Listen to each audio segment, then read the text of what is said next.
Welcome to Ambient Discourses, conversations with musicians and composers who create musical experiences in sonic landscapes. My guest on the program operates under the moniker AITIA, which is the Greek term for the word cause. AITIA is a brand new independent ambient musician that is off to a tremendous start with their two companion albums, Aina and Ain, both of which explore the concepts of the reversal of time, of which we'll hear a few tracks later on in the program. Our conversation explored their two debut companion releases, some of AITIA's sources of inspiration, straddling the world of art and capitalism, authenticity of intent, and more. Let's dive right in, shall we?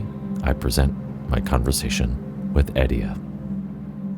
Well, welcome to the program, AITIA. It's great to have you here, and I'm really excited to dive in. We're going to talk about some of your music and maybe dive into some of the philosophies and things that drive us as human beings and as artists and creators. But hey, I'd like to get to know you first. Let's get to know you. How'd you get started into music? Hi, Michael. First of all, thanks for having me on your podcast. Yeah. I'm very surprised to be talking about this project so soon, and the fact that it's brand new. And I'm really happy to be here and be chatting with someone who loves music and ambient music more specifically. If I can give you a little insight on my background, I started as probably most people in music. I started young with the classical piano, and I grew up in a kind of musical house, although none of both my parents are not musicians themselves, but we enjoy a lot of records, a lot of music, going to trips and listening to music. I had an array of teachers, piano teachers, growing up, playing Mozart and Bach and all these kind of things as a young boy, and at the same time listening to Beatles and progressive rock and Yes and Camel and all these bands, and that was kind of, that was the environment I was brought up in. And growing up, then I later started digging into guitars and kind of more rock music, more metal music, as most teenagers do, I guess. Yeah. The kind of rebellious phase with heavier kind of music, and then going past that, I think I started going into more of the world of art rock and electronic and synthesizers. I was always interested in sound and how sound affects us, and just the nature of sound, and not just playing a piano or a guitar or some instrument.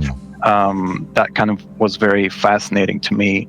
And so as I got into electronic music into my 20s, and I got my first, analog synthesizer, and started kind of exploring these areas, I found that I had an incredible growing love for electronic music, which I didn't believe I would, because, growing up into this kind of more rock, classical, metal sometimes world, electronic music was pop music to me only, and that was a very big misconception, I think. And now electronic music is such a big part of my life that I cannot imagine it without it.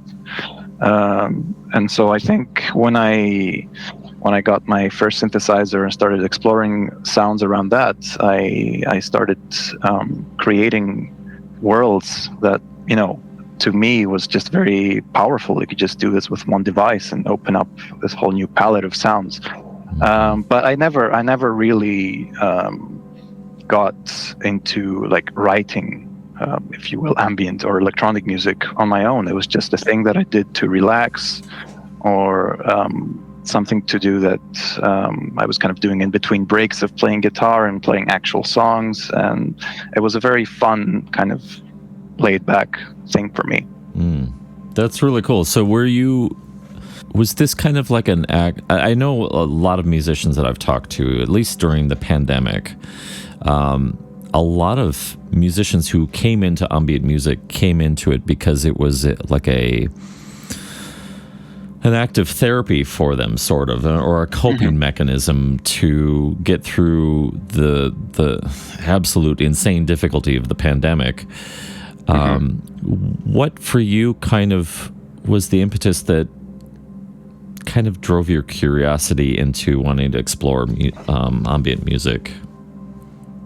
I would say it originates maybe before the pandemic, because Okay. I was after a point of exploring certain bands or certain artists, I started having a growing interest on more extreme kind of music. And when I say extreme, I don't certainly mean heavy music, but music that is pushed to the extreme. So, for example, I would dive into maybe some avant-garde or some lowercase or some really glitchy, or I guess intelligent dance music, as they call it, like Aphex Twin and those kind of artists, which to me, coming from my background, seem extreme. And so after I got these sort of artists to look into, then I somehow got pushed into more of the way of ambient music. And I can't remember really the origin of that. I can't remember the first album I heard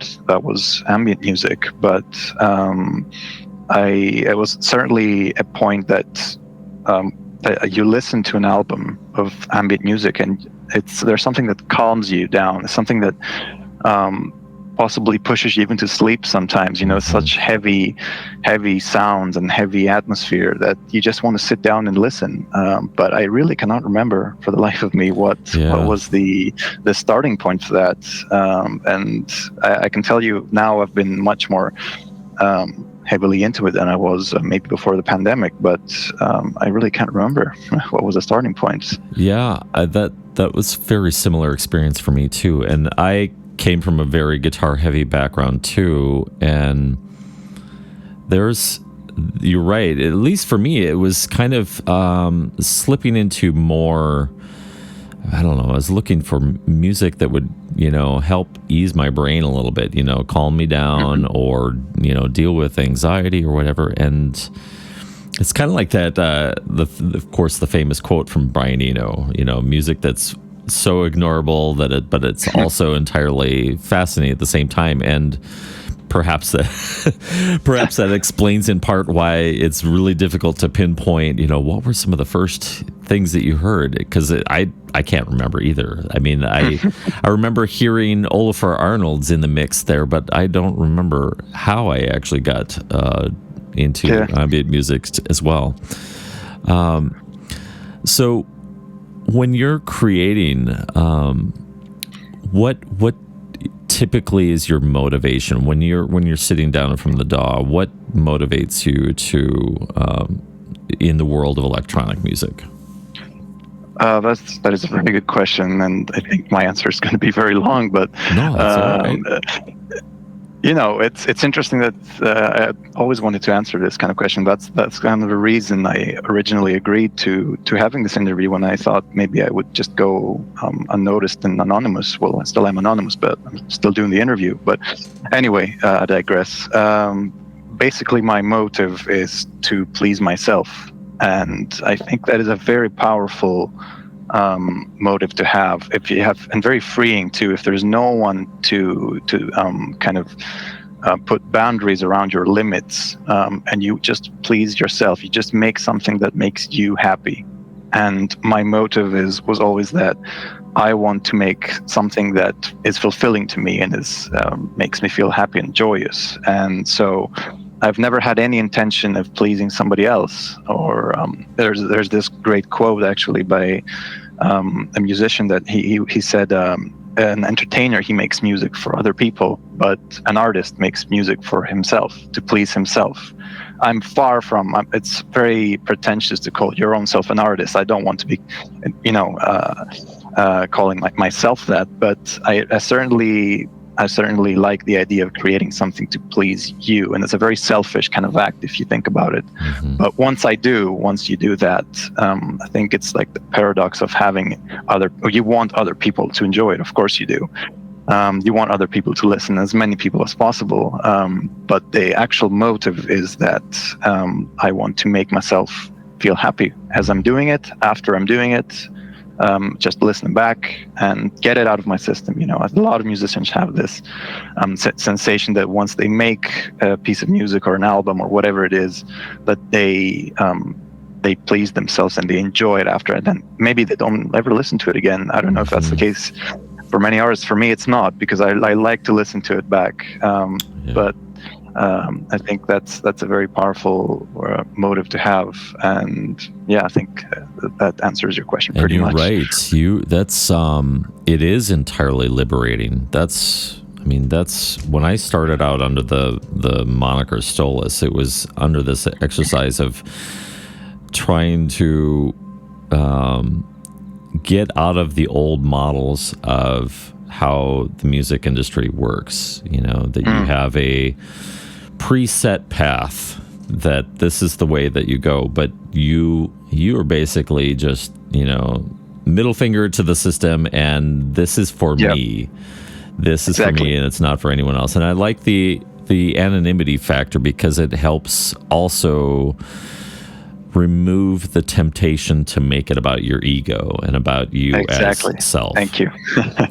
That is exactly right, and that is the reason I kind of keep the project to myself, and just very, as I said, when we chatted before setting up the interview, I did not mention the project to anyone, because I don't think I have any close friends that would enjoy the music, like legitimately. I don't want my close friends to feel forced to say, "Oh, this is very nice, this is very good." I want people like yourself and other ambient fans to discover the music and be drawn in it because they like it, because they like the genre, they're into this kind of music. And then of course, I don't want to push anyone close to me to force them to listen to it. It's a very long, very, very extreme kind of genre of music, and I would never do that to someone who doesn't like it. And so, I don't. This is not an ego thing. It's an ego thing only when I'm creating the music, but not when I'm sharing the music. Yeah, absolutely. I have to say that the position that you're at right now is I think a really, really healthy one, and it's a perspective that I would love to see more of in the music industry, because it's so ego driven, everything, all of the music. And look at me, pay attention to me. And ambient music is not that. When I think of the library of music that I've accumulated for the program, and we're up to like 2,500 tracks now. Oh my God. It's ridiculous. We can't play, and of course, a lot of those tracks, they're like 7, 10, 15, 20 minutes. Oh, yeah. But the thing about ambient music that's so cool is it doesn't, at least most of the stuff that I've heard, it doesn't feel like it needs to clamor for your attention. It is what it is. It's an environment, and to the degree of involvement that you want emotionally in that music is entirely up to you. But it sets up this environment to create this imaginative playground in your head, a universe that didn't exist before. For me, it's a quite common experience to when I'm listening to music, and when I gave your albums, your 2 releases, a deep listen, it has a way of the imagination injecting itself into the composition, so you become a participant with the music. It's not a passive listening experience. I agree. Yeah. I've got our first track here that I want you to hear, and this comes from AITIA's brand new album, Ain, which we're dubbing as the White Album. This is entitled DNA Ladder to the Stars, here on Ambient Discourses.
what sort of things really do you find yourself drawn to when you're creating and you're in your headspace and you're experimenting with different things? What are some of the things right now that are really fascinating you as far as music composition goes, or recording techniques? What are some of the things that are really kind of driving you or driving your curiosity? Basically, it's the reason that I created this project is that I enjoy music that has been manipulated in some way to do with time. And actually, I'm very, very interested in how reversed music sounds like, and how you can create something one way that goes forward in time, and then you can reverse that and kind of create this entirely new thing. And that has been very fascinating to me since I was very young, and discovering all these kind of bands doing this with reversed guitar solos and reversed vocals and hidden messages and things like that. And it's something that, perhaps to my knowledge, I'm not sure, has not been done with more atmospheric and more ambient music. And so when I am recording something, I'm always have in the back of my head that I would reverse this and then see what it sounds like, and perhaps that would evoke something completely new. And it's that kind of time element I find very, very fascinating, and we can talk about perhaps later something that is the inspiration behind this project is basically the manipulation of time and how music falls within that category and what can happen with that. Yeah. I've played around with that a bit too. It is really interesting how it can suddenly change the tone and the timbre and just the overall even vibe when you flip something around and you suddenly reverse it. Let's talk about your music. So you've got 2 albums right now, and help me out with it. Are these if you were to pronounce these, would you pronounce these as acronyms, or would you pronounce these as words? Like there's ANE and ENA. I would pronounce these as words, and okay. The reason why I picked those words is because they both mean one, and in different languages. In fact, Anna means one in Greek, and I think it's pronounced Ain, but I'm not entirely sure. I call it Ain myself. It's I think in Gaelic, or they both mean one, and I think it was a perfect kind of starting point to name those albums that have no, there's no lyrics, there's a concept, but there's nothing to describe them, in words. And so, given that these are my first 2 releases, I think it's very fitting that they both be named one in some way, at least. Yeah, that's really cool. What are some of the other ideas when you were creating? I'm gonna really struggle with this now. Anna, Anna, the Black Album. Yeah, yes. So the Black Album. So let's talk about that a little bit. When you were creating Anna,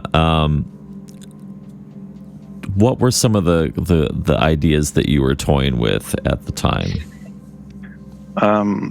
To answer that question, I really have to tell you why I started writing this kind of music in the first place. And the answer to that is that I wanted to basically, I had this entire set of gear, like a synth, some plugins on my computer, and I didn't know what to do with them. I started playing around with them, and maybe I would get something interesting for 10 minutes, and then play around with that, and then I'm done, and it's nothing. Nothing happened. I just had some fun for 10 minutes, maybe half an hour, maybe an hour, with that synthesizer, and then nothing happened. And so I really wanted to store this kind of fun playtime somewhere, and I think an album is a way to store your ideas, if you will. I really think it's a way to bring out something that, for example, as I play with these kind of gear and ideas on my gear and on my plugins, I find that when you create something like that, it's really fun to play around with your gear. And I think this is kind of a I'm not sure how to describe it, but basically to get the most out of each piece of gear that I have. And it originally started as something fun, like something that has no concept, no meaning, but just to get your synthesizer sounding like, wow, this is crazy, like creating a new world with this patch or this other patch. And the same thing goes with your computer plugins and things like that. But once I started creating music for this project, I not just write music without a concept, something tying everything together, even though it started that way, that something that would be fun for me, and it's simply no project. And so I kind of started and wrote maybe 7 or 8 like tracks like that. But there was nothing really tying them together, and so I thought, what fascinates me, and how can I bring these songs together that are meaningful to me? And I think that's all that matters when you're starting out with a project, something that is meaningful to you. And so I really have gotten far from the question now, but I would like to also address something else. That when of course, I told you I grew up in a guitar-driven background, and I've been in these kind of bands when I was growing up, and I'm also in another band right now. And I had an idea for this band, which was basically to write a song, and then in the middle, I would stop the song and reverse it, and then the song would go on reversed. For the duration for the next half, and not just the guitars and the drums and everything that will go on normally. No, the entire sound itself is reversed. Oh wow! And that when I pitched that to the rest of the band, it was I got some mixed feelings about that, because it's very, very hard to pull it off if it's at all possible, with a singer and drum sounding all weird and words sounding all weird. Yeah. And it was something that would be very cinematic if we ever did that with the band. And that was this kind of thing that was on the back of my mind after seeing the movie Tenet, which is a Christopher Nolan film, and he also enjoys playing around with time. Basically, after I came up with that idea, I thought, well, this is there's no way you can pull that off in the band, and so I left it behind until now, when I thought, wow, this concept really fits with ambient music, doesn't it? Because ambient music is all about sound, and sound on its own reversed without any kind of vocals or drums, having this kind of kick and snare element in the music. It really, really could be something. And so these 8 songs that I wrote, I decided to split them in 2 albums, and then having them reversed for the second half of each album. And so that is why both the albums have that name, which is also reversible on its own if you think about it. Yeah. Anna and Ain are palindromes of each other. Yep. And that is sort of the tying together, the grand concept behind this project that I wanted to. It really fascinated me in that sort of idea that you can take a song and reverse it, and it really tied together the entire concept. And it's not just me then writing these songs and simply reversing them, and that's it. That's just a fun, wow, okay, it's no big deal. But I really added reversed things on the normal side of the tracks, and also when you reverse these, the normal side sounds reversed and those things sound normal. Yeah. And I know it can sound very weird, and maybe it's nothing. Maybe it's nothing too exciting for somebody else to listen. It's not the point of the project. Wow, this is a reversed album, but it is the inspiration and the kind of the grander concepts of time. I'd like to play around with time, and so I think that's what really tied the process for these 2 albums. And so that's why I call them my debut albums. It's really just one album, but I like to split them up into two worlds. And I think that I'm not sure if I answered your original question. You did, I really kind dude. of got off track there. That is really creative. I really love those little small details that people put into their music that most might not pick up on, but the minute you make some sort of reference somewhere, it kind of gives you a little bit more of a context into the thought process or the creativity or the genius behind what someone's doing with their music, and adding these little unique flavors. Like I'd explored the reversed concept once before. I had a composition where I determined in advance what the overall chord progression was going to be, and what like some of the melodic stuff would be. And then what did I do? I had first, like, so it was a piano composition, but so I took one, played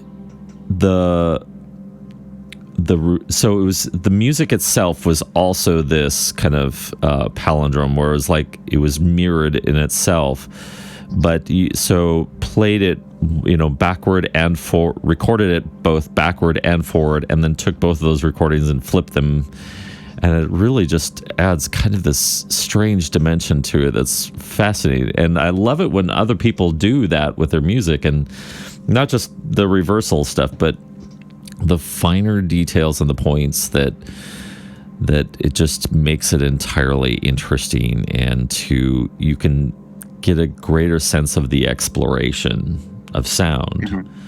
And it's just, I don't know, I love it. So I'm a sucker for that, and the little details too of the reversal of the names too. That's brilliant.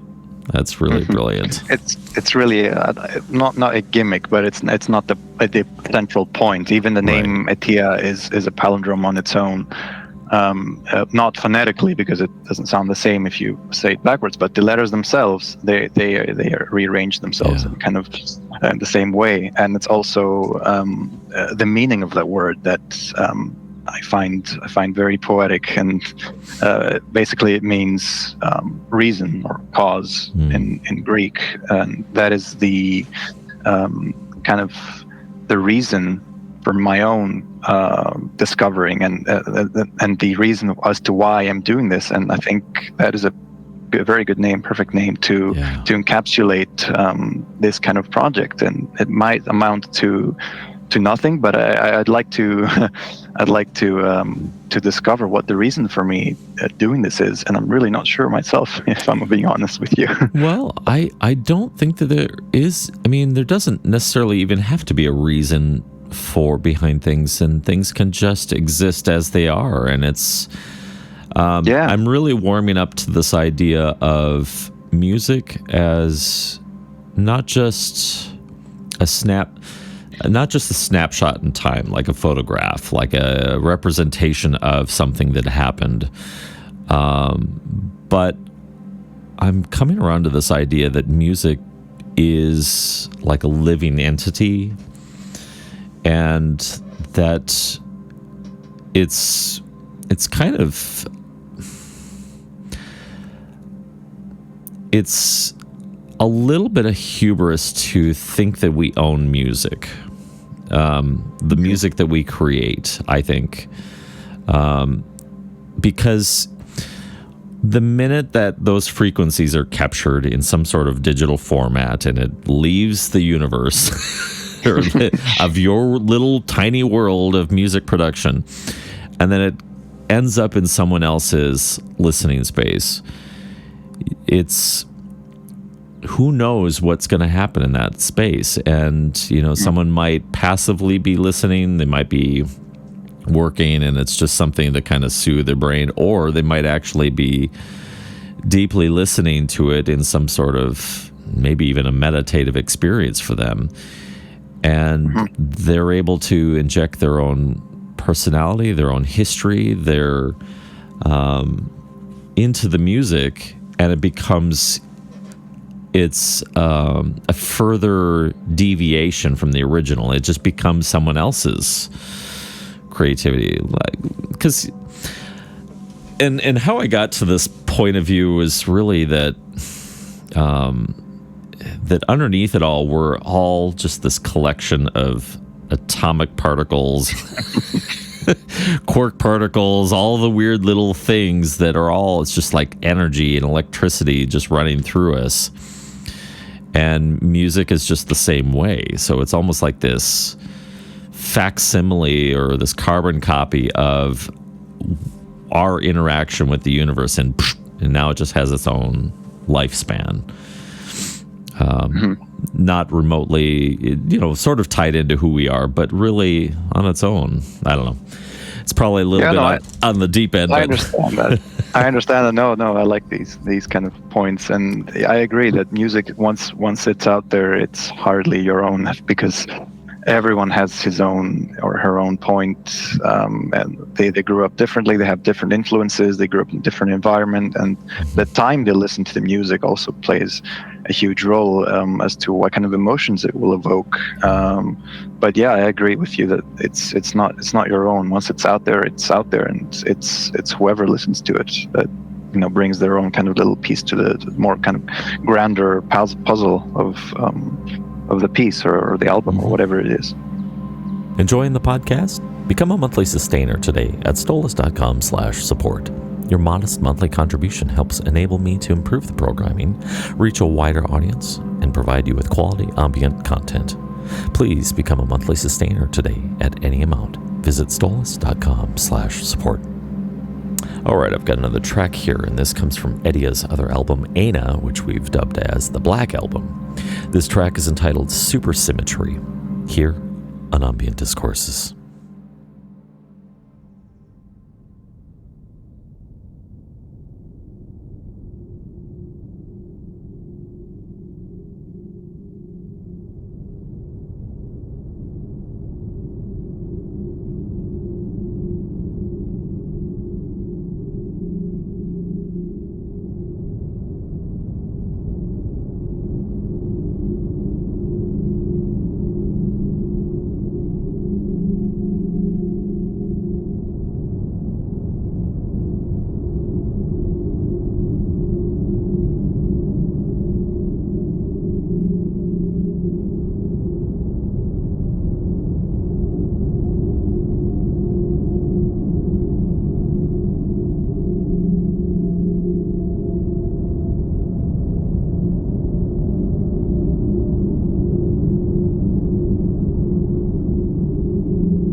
What were some of your influences that have kind of helped introduce different ideas or different concepts or approaches to music creation? What were some of maybe some of the artists or albums or other things that you experienced in life that have been huge sources of inspiration for you? Wow. Generally, it's music and film. I'd say film plays a huge role in inspiration because it's something outside of music. It can be a concept, it can be an actor, it can be an idea that is performed excellently, and then maybe that sparks some emotions to you. But to be more specific, I really enjoy films that have to do with time and time travel and time manipulation. And I don't mean movies like Back to the Future or things like that. The more obvious kind of movie that comes up to mind is Interstellar, or as I mentioned before, the movie Tenet, which deals with reverse time, which is a concept hardly touched in the movie world, I think. If I don't know if I'm not familiar if you've seen that movie. I have not seen it. Yeah. Well, it's certainly a thrilling cinematic experience. Even if you don't really understand what happens, I still don't understand what happened after watching it 3 or 4 times. But basically, to give you an idea, it deals with the concept of reverse entropy. And to quickly explain this with sounding as least pretentious as I can possibly be, that entropy is this kind of measurement in the universe of randomness and disorder, basically. So as we go into the future, entropy can only increase. It can never decrease. If it were to decrease, then we would go towards the Big Bang. We would go backwards in time. And so if you were to be in an environment somehow that entropy is getting smaller every day, you would experience time backwards. You would experience a shattering of glasses and on the floor of glass pieces getting picked up on their own and just being back on the table, and then the glass would form 100% as it was before it dropped. Things like that are very weird to think about. But the movie certainly explores that concept in great detail, and it's also an action movie. And so you can imagine what kind of things would happen. There's bullets that fly from the wall that get back to the gun. Yeah. There's cars. There are cars that go backwards, and there are cars that go forwards at the same time. And there's a chase happening, and people got excited with the effects, the cinematic effects. Obviously, they're something out of this world and completely new. But I got excited by the concept, if you haven't figured it out already. And the concept is what brought this project to life. And surprisingly, it has nothing to do with music. It has nothing to do with film even. It's just a concept from physics. Yeah. And I'm also a big fan of physics, not in a technical, but in a more fun kind of way. I'd like to explore, like an enthusiast, certain concepts. And I think that film was point zero for inspiration for this project. And then films like maybe if you've seen the movie Arrival, with the aliens and the kind of cyclic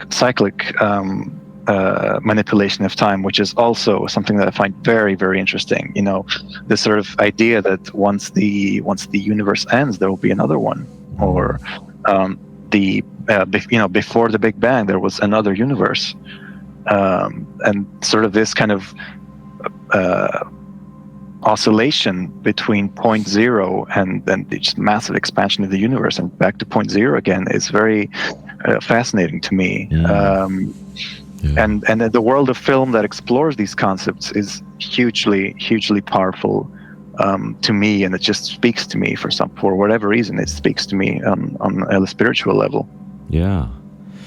Well, it shakes up what we've accepted as just the norm. We accept time as this thing that just keeps moving and moving and moving, and when really, I think, I don't know, for me, I've been absorbed by some of these.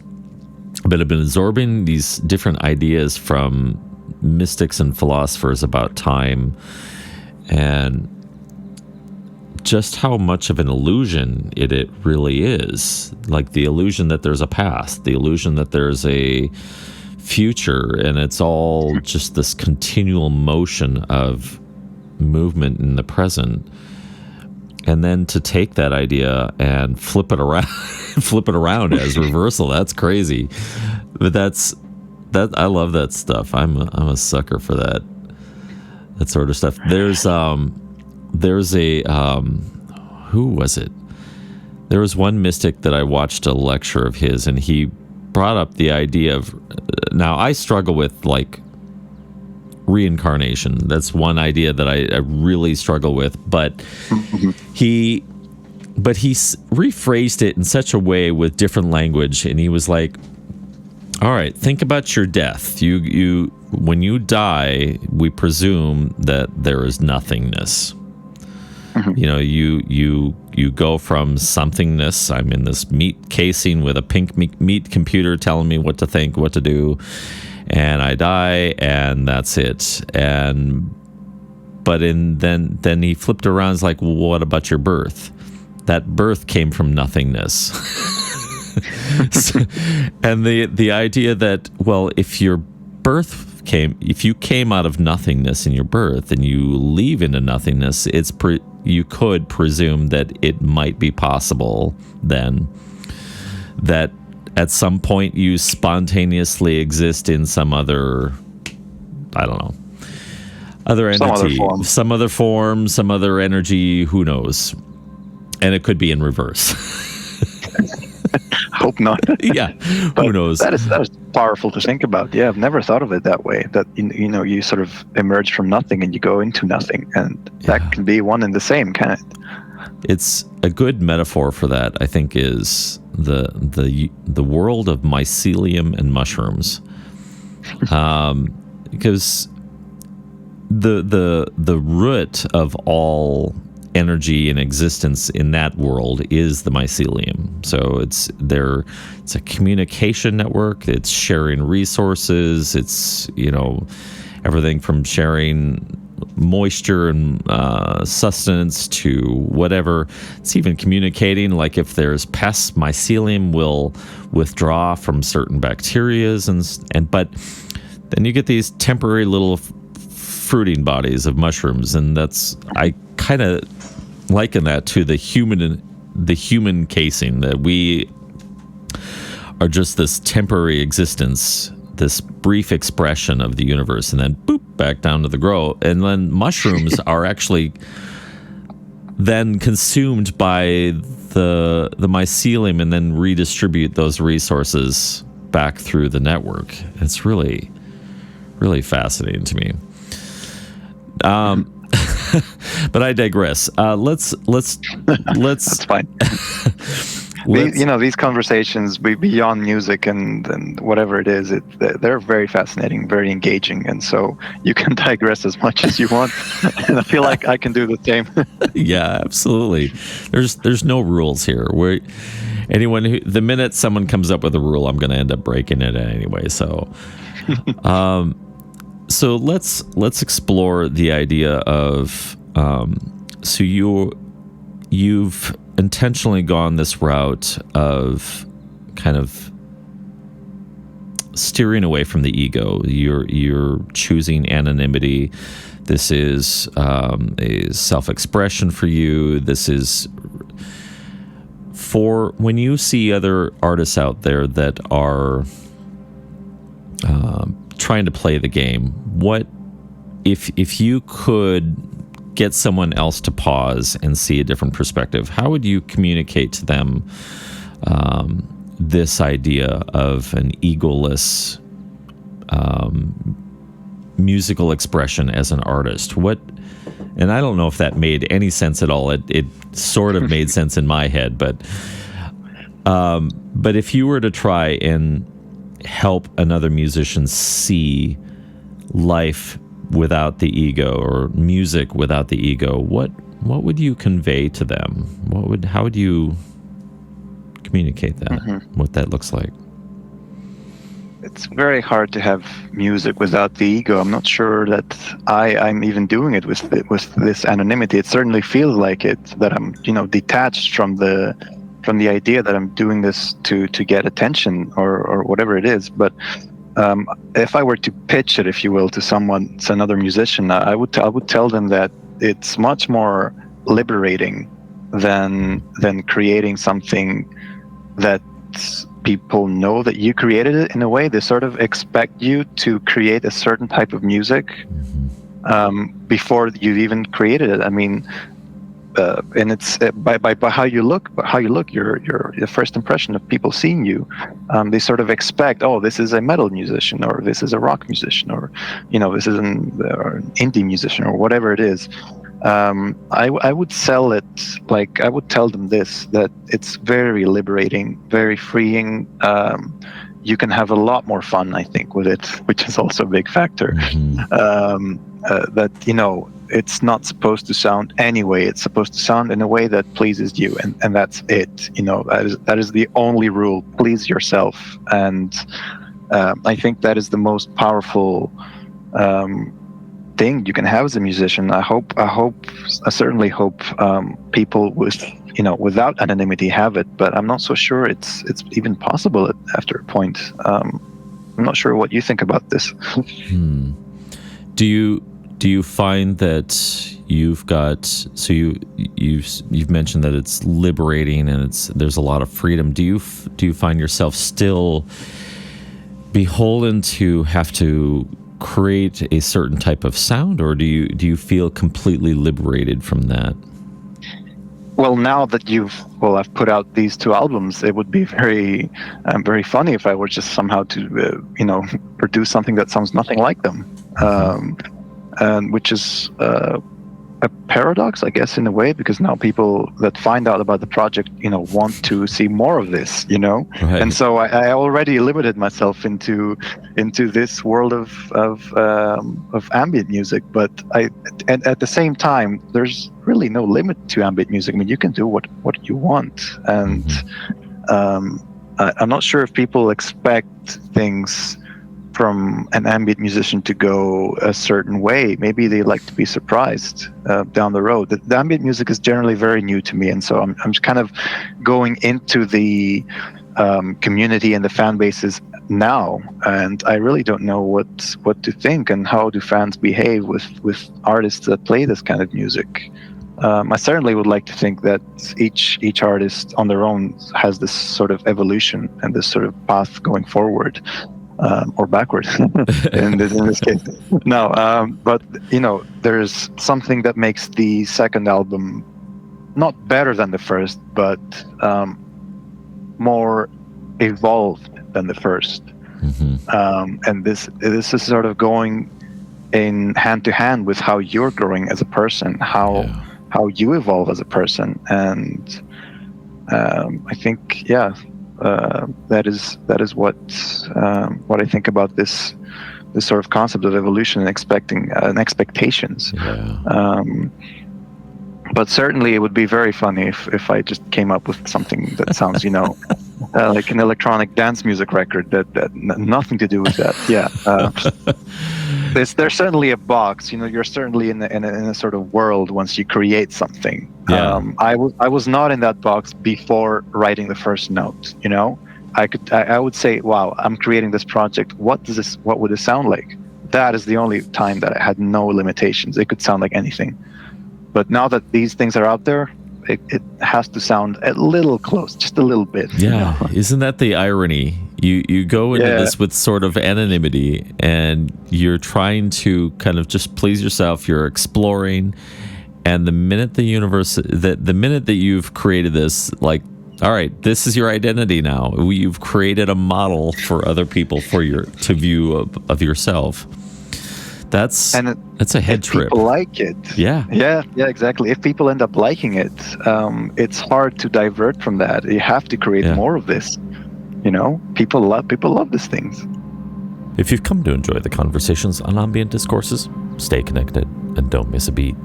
Sign up on the mailing list at stolas.com/relaystation. You'll receive monthly updates, commentary on new releases, and free music downloads.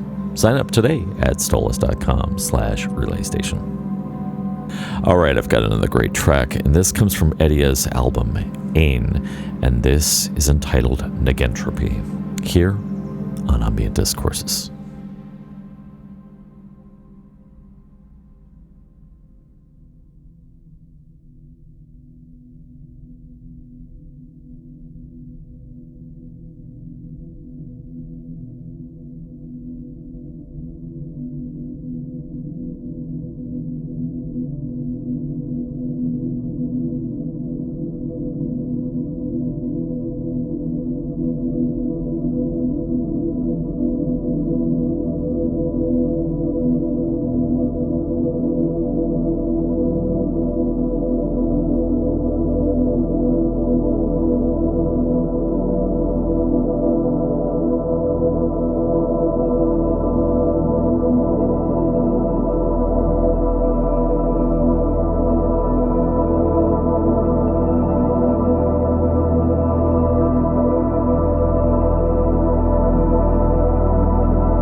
But that's the thing, the motivation behind this, and I find a lot of other music, ambient music creators, is that you're not doing this to get, views or sales or streams or whatever it is.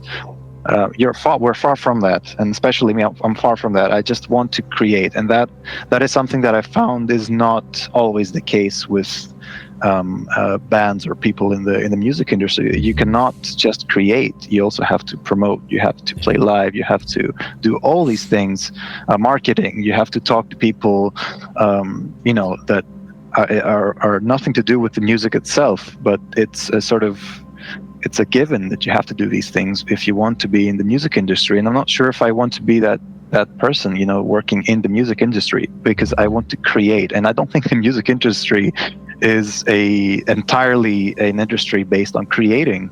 Mm-hmm. Yeah, it's the product. It's a product. The creation is the product, but it's not the central theme of the industry itself. Right. Well, for sure. And I think that the industry has changed so much that really now it's entirely about money. The record labels themselves have, as far as my understanding, basically investing themselves in Spotify and getting into the money game of, well, we just take all this money and we invest it and we're going to make more money. And it's really, the music is just a product, like you're saying, it's just a commodity. Whereas, music as art is an entirely different mindset. It's funny how the two worlds can bleed so closely together, but the motive, they're so far apart. It's so crazy to me. How, and I've yet to really understand how someone can, I think you really have to be collected as a person, as an artist, to be able to truly create your own amazing art, and yet it's deeply mixed and integrated with the business of music. And I don't understand how one can easily traverse those two spaces, because it just like one person I think about Tom York. Radiohead. Definitely. I would say Radiohead. Radiohead is, for me, this classic. That's to me what successfully navigating the art world and the business side of music looks like. There's constant tension there, constant. Because you have the rabid fan base that has an expectation of what you need to uphold. And you're, with the different documentaries and interviews I've seen with Tom and the rest of the individuals in the band, that there's just like this constantly fighting the system, we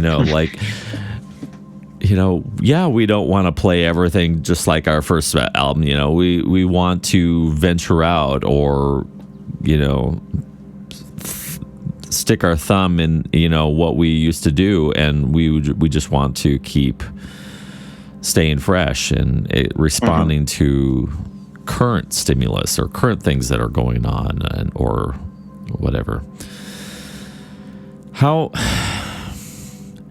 What do you? Yeah, I agree with that. Go ahead. Yeah, no, I would say that Radiohead is the maybe the first example that popped into my head, and I'm delighted that you brought it up, because I really wanted to talk about it. That they kind of traverse, and they found the balance between the business and the art, and maybe not a lot of artists have done that, and musicians, and more specific, have done that. They've managed to do it and also stay at the center of the mainstream. People still talk about this band, and they reinvented themselves right in the center of the mainstream. And I think that is beyond comprehensible, obsessively difficult thing to pull off. And not sure if you can name another one that has done it in such a scale. There are certainly other bands out there, but it's a very hard thing to pull off. Right. To balance this kind of business and art right in the center of the mainstream, and while you have the attention of the people. Yeah, and as you evolve, I don't know how they do it, because as they evolve, people just stay right with them. Obviously there's going to be some that, they're like, well, this isn't my, they're holding on to a glory moment from the 90s, Maybe part of it is lesser concerned about the ego, their presentation, their image, and really just faithfully just churning out whatever is really speaking to them at the time. I don't know how we're still following along with them, and how they haven't lost so many people. But I mean, because I'm trying to think of like some other artists that have tried to do that but have not been nearly as successful. Maybe a good example of someone who's played it safe in their evolution. Like I would think about like U2. They're much different. They're kind of like, I don't know. I don't want to make anyone upset, but they're kind of like, it's almost like pseudo art. It's like accessible art that you would go buy at a store. It's reasonably sensible. There is some evolution to it, but it's really safe. Whereas I think Tom is really done some stuff that's really out there, I think. Like I think about he's got that, I don't know if have you seen it's like an 11-minute music video that Tom put out on Netflix. For Anima, his album Anima, or what's it called? It's so good and so interesting and very different, very avant-garde in a way. If he wanted to please people in the 90s, he would just create an OK Computer too. He would go on to become the next U2, but he instead just what I mentioned before. He was not interested in that, and so he tried to please himself. What was interesting to him, and so they created Kid A. The most famous left turn in the history of music. The people are expecting this sort of grand stadium rock band to make another album like that, and then they make this minimal electronic glitchy album, which nobody was expecting that, and that to me is just peak artistry. Always leave them guessing. yeah. What kind of musical projects do you have coming up on the horizon for you? Well, after I put these 2 albums out there, expecting really no response, it's just my own thing, I immediately started creating something else. But I sort of feel like I've done this reverse thing that I wanted to do. I've sort of got that out of my system and explored that. Maybe not 100%. Maybe there's going to be hints on the next ones, but I really try to find. I'm trying to find concepts that would fit in with the music I'm creating right now, and I'm really not sure where I'm going to be pushing things and which direction am I going to. But I'm trying to find this the next concept, I guess, and it's having to do with time, and I'm trying to manipulate the things I create. It could be just one note, one note with one texture that goes on for 8 minutes, but I'm trying to manipulate that in a way that it will sound way different. For example, maybe increasing the tempo from 1 to whatever was the upper limit to on the DAW, and trying to see what that would create, and then it would create an entirely new space, and perhaps I would, that would be inspiration. But as to the exact kind of direction, I'm not sure myself. I'm certainly exploring all these different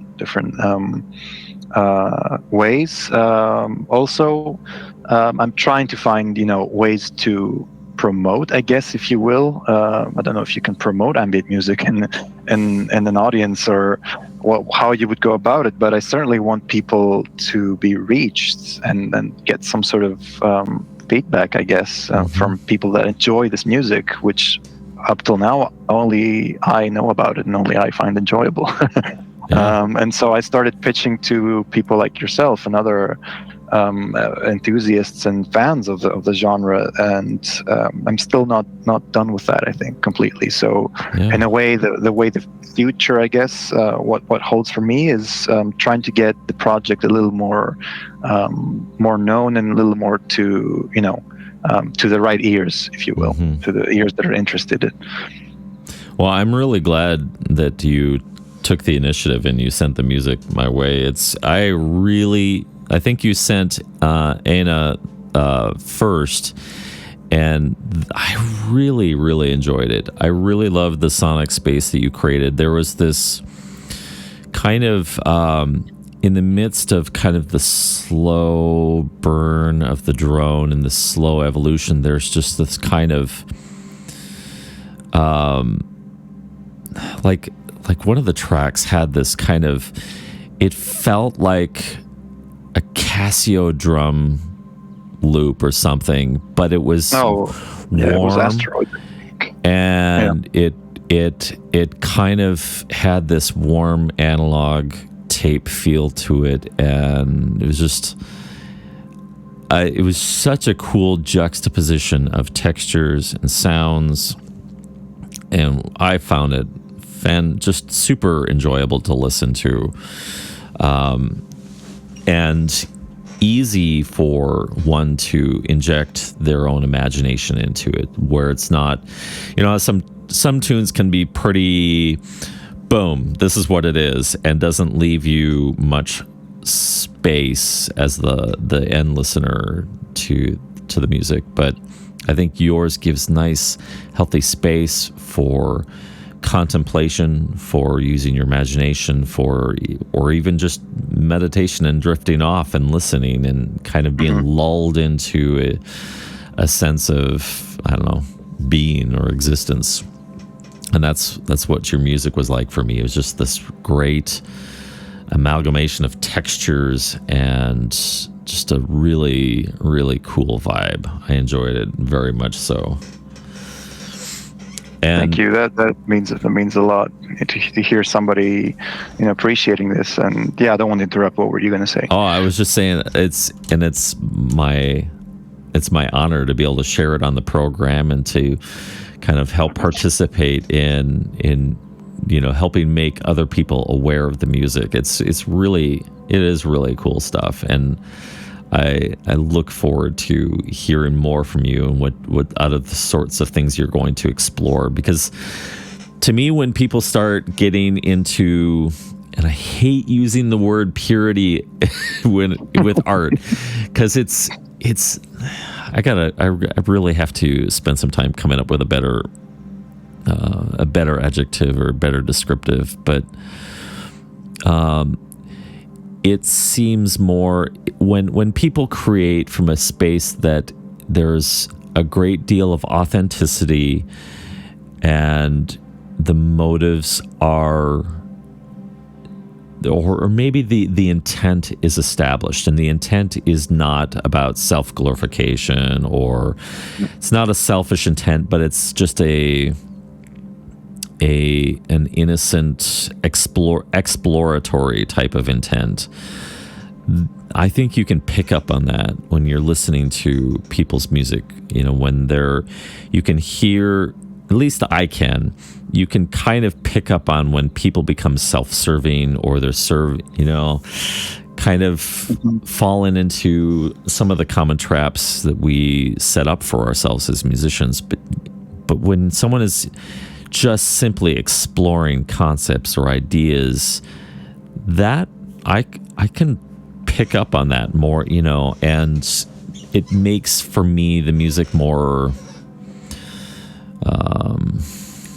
maybe authentic? Yeah, it feels more authentic. It doesn't feel like someone's, all right, here's what it feels like. So when someone, it's like the difference between being on location for like a film versus creating a set. Yeah. But, so you create the set, everything's artificial. It looks great. It looks great on film. It comes great across on, in vinyl or whatever medium. But it still feels just a little bit artificial.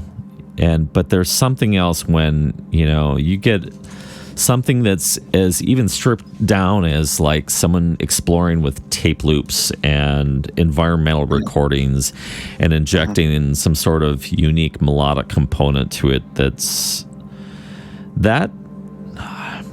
it has a much different feel about it, I think. Yeah, I agree. But there's some instances where maybe a set would look better than on location. But I get what you're saying. I get the analogy. All right, I've got one last track here, and I think you're going to love this one. I love this track. This is entitled Positrons, and it appears on AITIA's Black album, Aina, here on Ambient Discourses.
one of the things I like to ask musicians, and maybe we'll use this just to kind of round up the interview.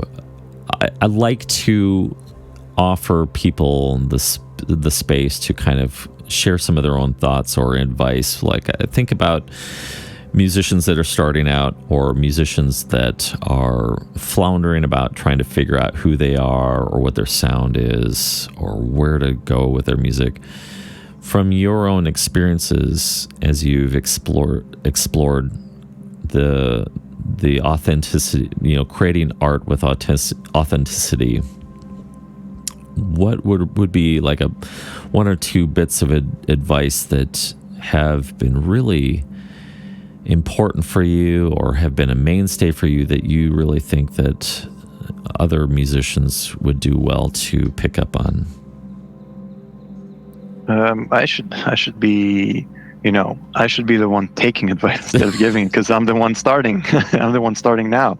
But the one thing that has stuck with me, I might be repeating myself here, but the one thing that has stuck with me is that the artist creates music for himself, and I think that is the most powerful thing. You cannot go wrong if your motive is that, I think, and people certainly can pick up, like you said, you can pick up on that, and when someone is being authentic, and when someone is being trying to feed maybe a past of the a glory of the past, or trying to find out what people are currently into and then making more of that. I think people can find that, they see right through that now. And so the one thing that certainly drives me is myself, and listen to what you like, listen to what pleases you, and this goes beyond the music as well, and it goes into other forms of whatever project you're working on. It can be the album cover, it can be your name, it can be the way you approach people and promote the music. It's just whatever is nice and not nice, or whatever is appealing to you, whatever somebody proposes to you, and your gut instantly you get this feeling that this is wrong. You just know, you don't know why, but you just know that it's not maybe the best idea. So for me, one piece of advice would be to listen to yourself and listen to your gut.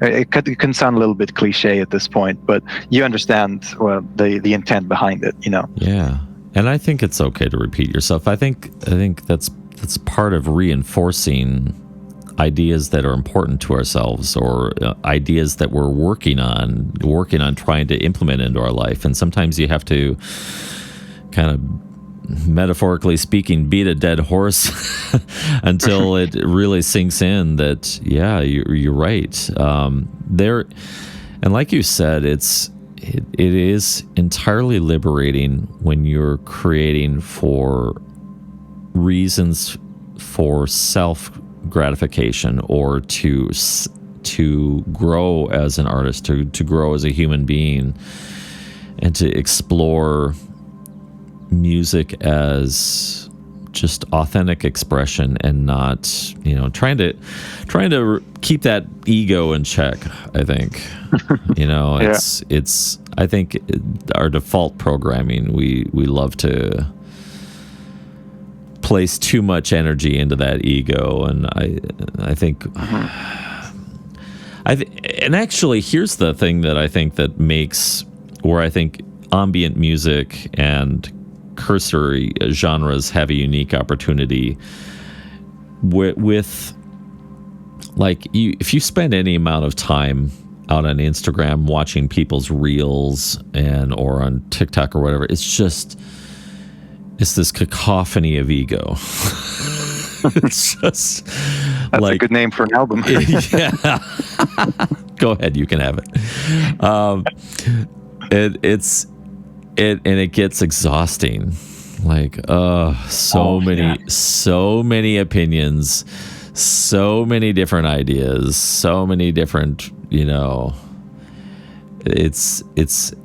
it almost becomes like a pressure release valve to put on like an album from like one of your albums, like Ane, and just let the ego dissolve, kind of just find yourself in create your own universe, create your own imaginative space. And if you want to make it a meditative experience like I typically do, great. Or if it's just something to buy the time, wonderful. But I don't know, man. I really like what you're creating, and I know you're just getting started out, but where you're starting out though is like a place I feel like, man, I wish I would have had that starting point for me years and years and years ago. Less concerned about the ego and about what other people are going to think about the music, and less concerned about sales and stats and things like that, because I think we get way too sucked up into that.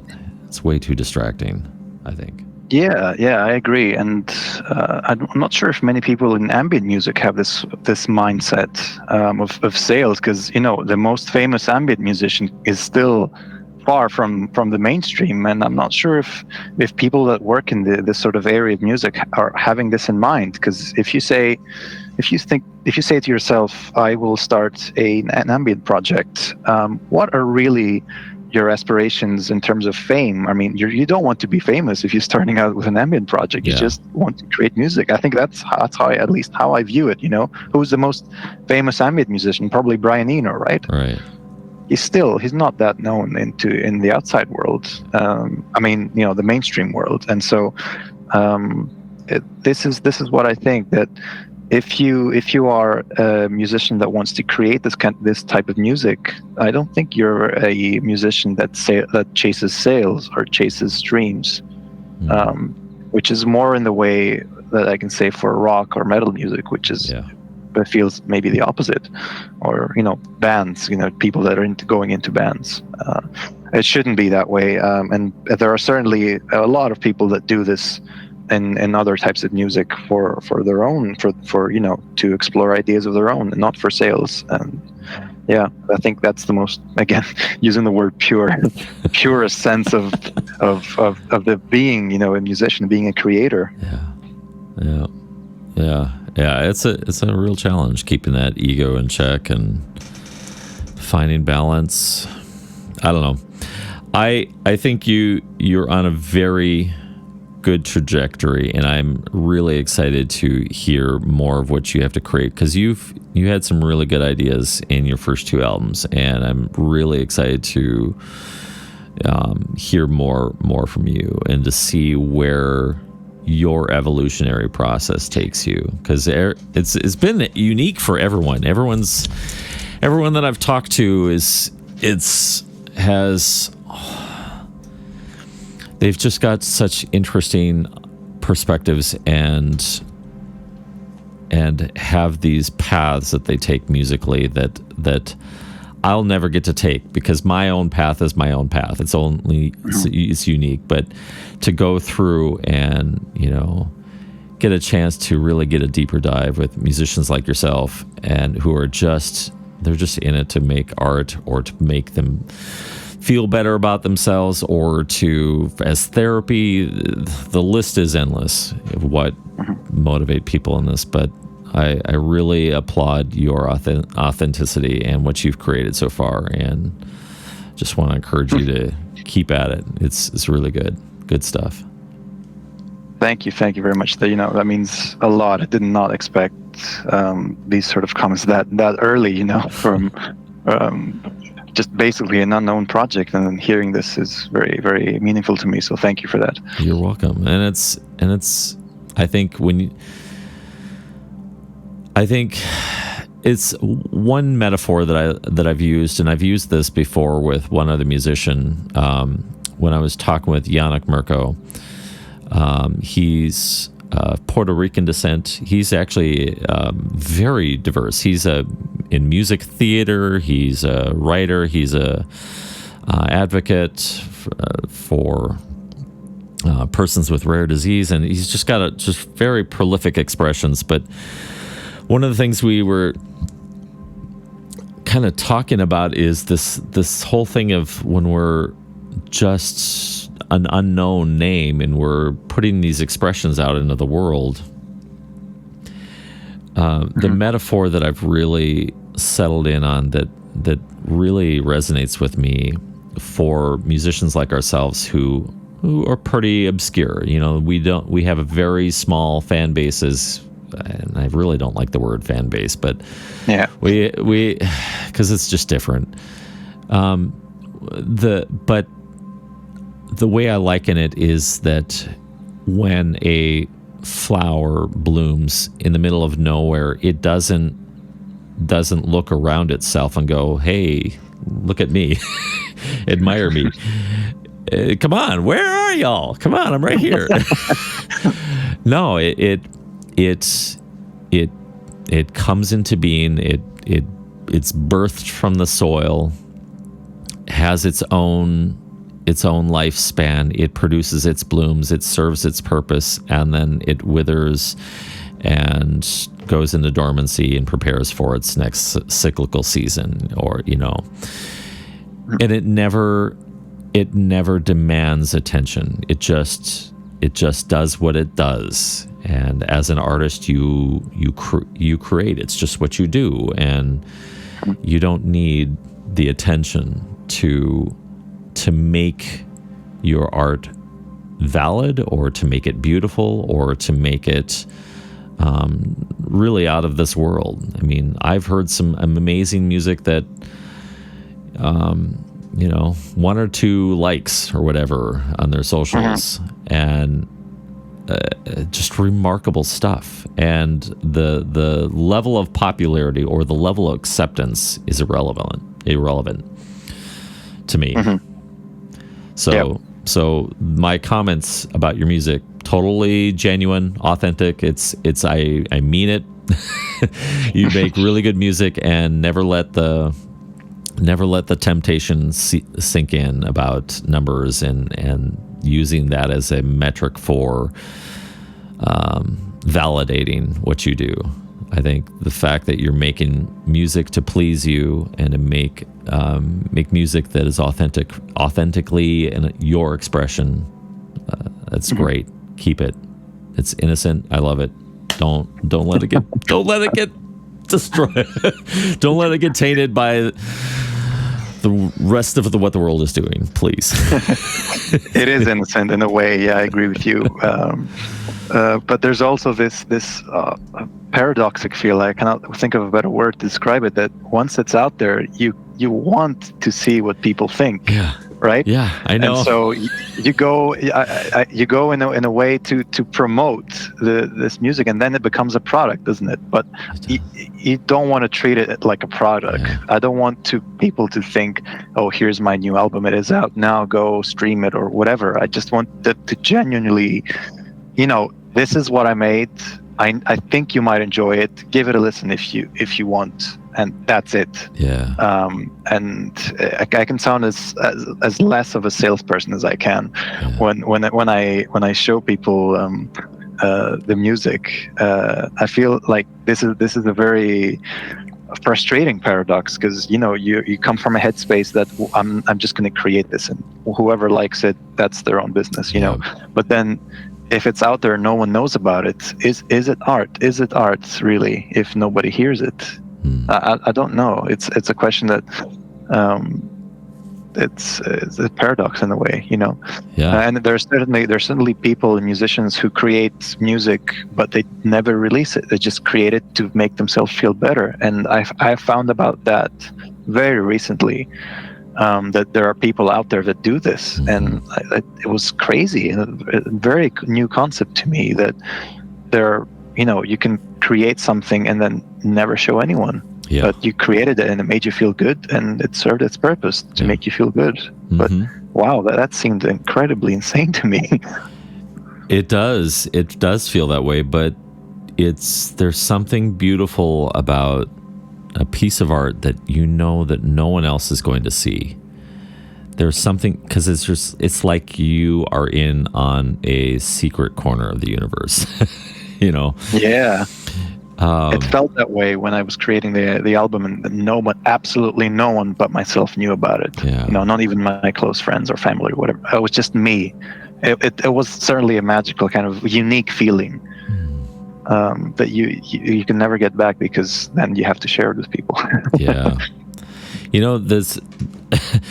There's an interesting parallel here. So I'm a dad. I have 2 kids, and there's like my son. He's in competitive soccer, so he's we've gone down that route, and I find myself in the temptation of wanting to inject myself into his ambitions as a parent, and wanting to see him succeed and wanting him to be accepted and all of these things that are entirely out of my control. And I'm seeing the exact same thing in the way that we treat our music. We want it to do well. We want it to be successful. We want it to be heard and all the things. But all of that is entirely out of our control. And the only thing we can do is nurture what we've created and then let it go. Quite simply. Yeah.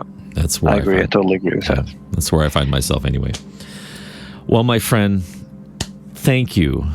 Thank you so much for your time. I really enjoyed this conversation so much, and it's always a delight to talk with people who are at various stages in their musical evolution, and I think I'm really excited to see what you come up with, and thank you so much for your time.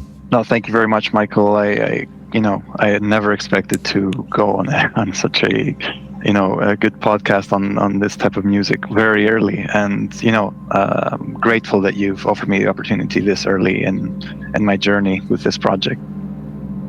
Well, that was a great conversation. My thanks to AITIA for the conversation, for his time, and of course for sending the music along my way. You can find more music out at Bandcamp at AITIAcollective.bandcamp.com. AITIA is spelled AITIA, collective.bandcamp.com. At the time of this interview, AITIA has not yet put his music out on Bandcamp.com, but his URL is reserved, so be patient, and his music should be available out there real soon. You can also hear AITIA on the Stolas Relay Station, episode 4.6, which you can find out at stolas.com/relay station. Thank you so much, my friends, for tuning in to Ambient Discourses, conversations with musicians and composers who create musical experiences and sonic landscapes. Until next time, keep creating, my friends.